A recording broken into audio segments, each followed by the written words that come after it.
Welcome to the debate. We are diving into a fascinating and frankly fraught subject today, drawn from the speculative study of alien poetry, or xenopoemology. The concept at the heart of our discussion is cosmic cannibalism. Now, this framework uses the deep biological processes of evolution, specifically the adaptation we see in microbial life, to understand how linguistic systems change. And it's a terrifying analogy when you think about it. Cosmic cannibalism posits that when two vastly different semiotic systems meet, one must, absorb and metabolize the other to survive. It's a kind of intellectual fight to the death. Exactly. And so we are grappling with the high-stakes outcome of this theoretical encounter. The central question for us today is this: does xenopoemology primarily outline the human capacity for radical linguistic adaptation and, successful synthesis with truly alien semiotic systems? Or does this research instead reveal the structural, perhaps even biochemical, limits of human cognition, predicting our inherent failure, a kind of semiotic necrosis upon contact? I'm going to be arguing for the latter. The material, when you scrutinize it closely, provides really compelling evidence that true alterity, it resists assimilation. The structure of genuinely alien poetic systems operates on principles that are structurally and, by definition, lethal to human language processing as we know it. We are discussing the difference between a necessary evolutionary step and intellectual autolysis. And I'll contend that the very mechanism of cosmic cannibalism suggests evolution through extreme pressure. Just as these astonishingly resilient extremophiles like Deinococcus radiodurans or Thermococcus codahirensis transform hostile environments into habitable zones, I believe xenopoetry demands and enables a fundamental rewiring, what the source calls a new poetic metabolism that pushes human cognition beyond its current boundaries. I see why you think that, but let me give you a different perspective. The entire framework suggests life, and thus language, is designed for survival through consumption and transformation. But that survival is highly contextual. Catherine Leduc's observations emphasize that extremophiles encode survival right into their genetic structure. They already have the tools. My position is that the human linguistic structure, perfectly adapted to our specific, water-based cognitive environment, lacks the necessary encoding to process true alterity. We're primed for linguistic borrowing, taking a word or a phrase, not for the fundamental structural metabolization of something truly alien. But that perspective limits the definition of survival to pre-existing genetic tools. That's just too static a view for a process called cannibalism. The work of David Rodin on post-human poesis is crucial here. He argues that the alien artifact isn't just interpreted through existing human filters, it fundamentally alters the cognitive and aesthetic structures of the recipients. This isn't simple borrowing. This is linguistic horizontal gene transfer, or HGT. HGT, that's a massive claim. It is. In biology, HGP means one organism takes genetic material directly from another, fundamentally altering its own makeup, accelerating evolution beyond the slow vertical inheritance model. In xenopoemology, this means alien poetic structures, acting as vectors, would fundamentally alter our syntactic and semantic rules upon contact. The human mind adapts to metabolize the unfamiliar structure by, in essence, rewriting its own processing software. That is the definition of a survival strategy. I'm sorry, but I just don't buy that. Let me tell you why. The structural integrity of these alien forms is often defined by their inherent toxicity to our established linguistic frameworks. The challenge xenopoemology poses is rooted in thermodynamics and chemistry, not just grammar. We're talking about forms structured around alternative semiotic elements, which are principles as foreign to our language as, say, arsenic is to phosphorus-based DNA. Okay, so walk me through that chemical parallel a little more clearly. How exactly does a chemical element, translate into a linguistic one? Well, if we view poetry as information encoded in a structure that has to be dissolved, processed, and reconstituted, metabolized, then the poem's internal solvent determines how meaning is extracted. Our current language processing is aqueous, right? It's based on the stable, relatively cool environment of human cognition. The source material draws parallels from planetary science. Sulfuric acid clouds on Venus or methane lakes on Titan could potentially support radically different forms of semiotic organization. So a poem derived from a methane-based system would follow completely different rules than one from a water-based system. Absolutely. Methane-based xenopoetry might exist in a crystallized, non-aqueous form, requiring immense pressure or cryogenic temperatures to decode, or consider the corrosive aspect. Sulfuric acid-based xenopoetry would, by its very nature, be designed to actively dissolve familiar syntactical structures. The result isn't a new metabolism, but rather autolysis, a self-destruction of the existing framework. This leads to what Braidotti calls linguistic necrosis, where language dissolves into a semiotic abyss, beyond the threshold of human comprehension. Metabolic failure is the most logical outcome. And this brings us directly to our first major point of contention, the function of these semiotic solvents. You focus on Schulz and Makuch's research, arguing that corrosive or pressurized solvents lead inevitably to metabolic failure for the human reader. I acknowledge the sheer risk of corrosion, of course, but I argue that the corrosive or toxic element is the precise catalyst that forces the necessary adaptation. But the corrosive nature of, say, sulfuric acid solvents implies a structure that actively resists being dissolved and reconstituted by human cognition. We're water-based. Our interpretive process requires stability. So how does a reader extract meaning when the very substance of the poem is designed to chemically degrade their interpretive framework? It's designed to break down the familiar syntax that holds our meaning together. I think the analogy should shift from outright destruction to required integration. I look at Pascal Bossier's work on halophiles, the salt-loving microbes. Organisms in hypersaline environments where salt is both the medium and a deadly threat don't try to dilute the salt, they integrate it. They fundamentally shift their internal biochemistry to balance the osmotic pressure. Meaning they transform their own cellular components? Exactly. So xenopoetry, existing in a state of linguistic hypersaturation, so dense and extreme that it is toxic, demands integration, not dilution. This is the mechanism that triggers a radical cognitive shift. The toxicity is not a sign of failure, it is the necessary input for the new metabolism. We're not dissolving the acid poem in water, we're becoming acid-resistant to metabolize it. Integration requires a degree of semiotic, of chemical or structural compatibility.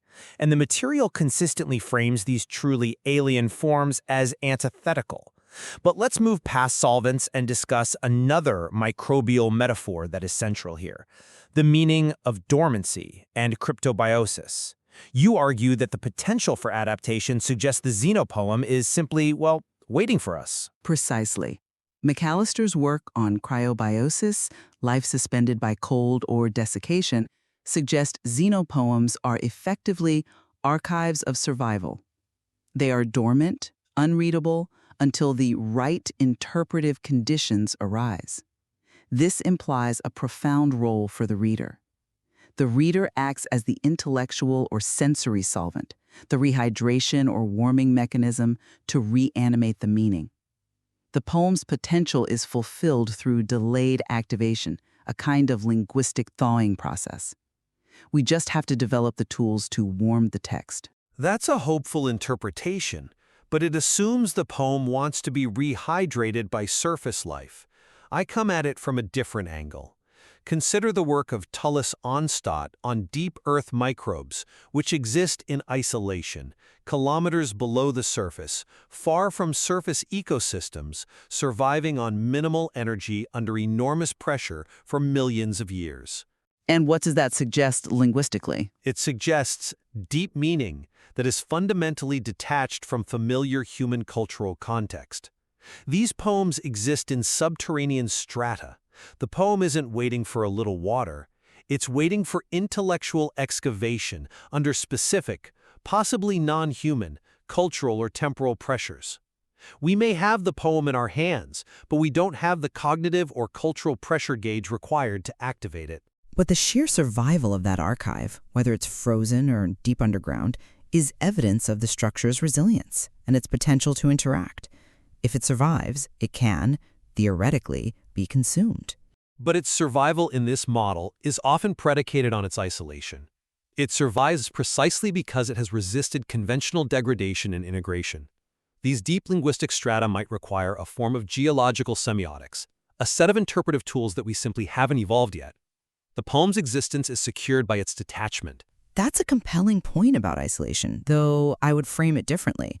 The fact that we can even conceptualize this form of survival suggests a shared substrate of information resilience, which brings us to the model of archaea itself, central to the whole metaphor of cosmic cannibalism. When we look at this third domain of life, what are the linguistic implications of its structural alterity? Right. This is where the limits become, for me, undeniable. Archaea are radically structurally different from eukarya and bacteria. I'd highlight key biochemical traits. Their cell membranes use ether-linked lipids, often forming monolayers that are resistant to heat and stress, and they lack the familiar peptidoglycan cell walls, using pseudomurane instead. And why does a lipid monolayer matter for poetry? It matters because it defines the structural permanence of the information system. These aren't slight variations.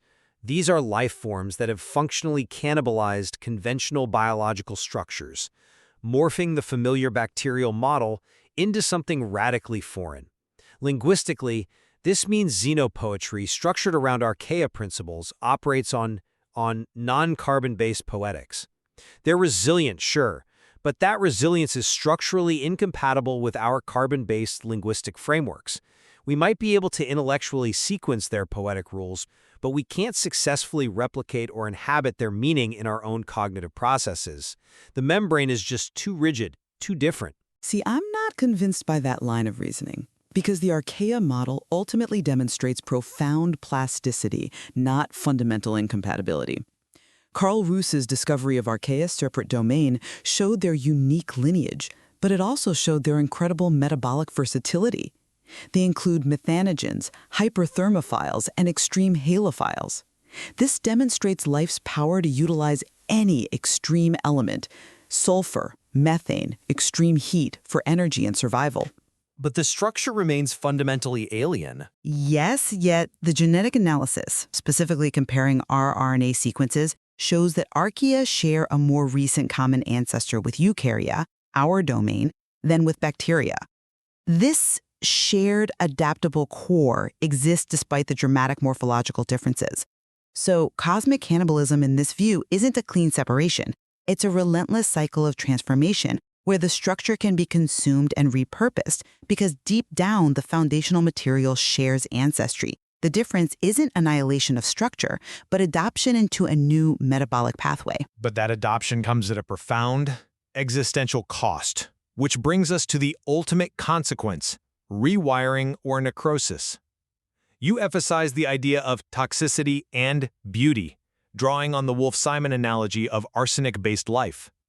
You argue the challenge is meant to be disruptive, forcing a transformative rewiring. Absolutely. We look at the analogy of life utilizing arsenic, a known toxin, for transformation. Xenopoetry is meant to be that disruptive element, pushing the boundaries of human perception by making the challenge of interpretation the very core of the poetic experience. If we successfully integrate the toxic structure, we emerge rewired.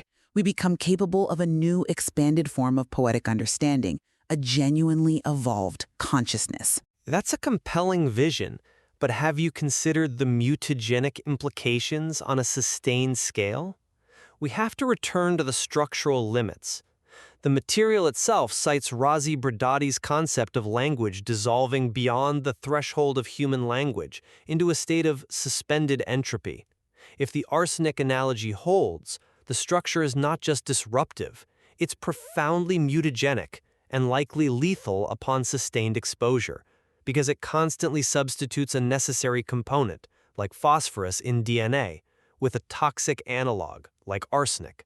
So you're saying the alien structure forces the human mind to operate on principles that ultimately break its own code? Precisely. The mind risks becoming mere semiotic residue, crystallized fragments, or linguistic precipitates, rather than achieving metabolic success. We don't gain profound insight, we lose fundamental coherence, because the structural replacement is unstable and toxic to the larger human ecosystem. The poem survives, but the human reader's interpretive framework, it dissolves. But that dissolution of initial coherence is often a prerequisite for gaining deeper transformative coherence. The struggle is the poetics of survival. We can't evolve without breaking the shell of the familiar.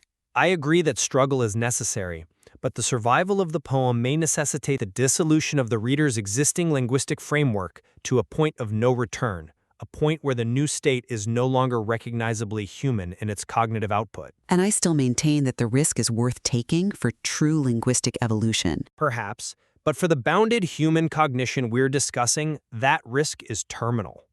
To summarize my position, the microbial analogy, Archaea's metabolic versatility, the HGT model, and the resilience of cryobiosis proves that life, and by extension linguistic structure, is fundamentally adaptive. It's capable of integrating the toxic and the extreme through radical metabolic shifts. Xenopoemology is therefore a blueprint for the necessary expansion and evolution of human thought through rigorous existential challenge, leading to a profound poetics of survival. The danger is real, but the transformative potential is what defines the encounter. Isolation of deep earth microbes, the corrosive nature of non-aqueous solvents, and the radical structural integrity of archaea suggest that genuine xenopoetry exists fundamentally outside the human frame of reference.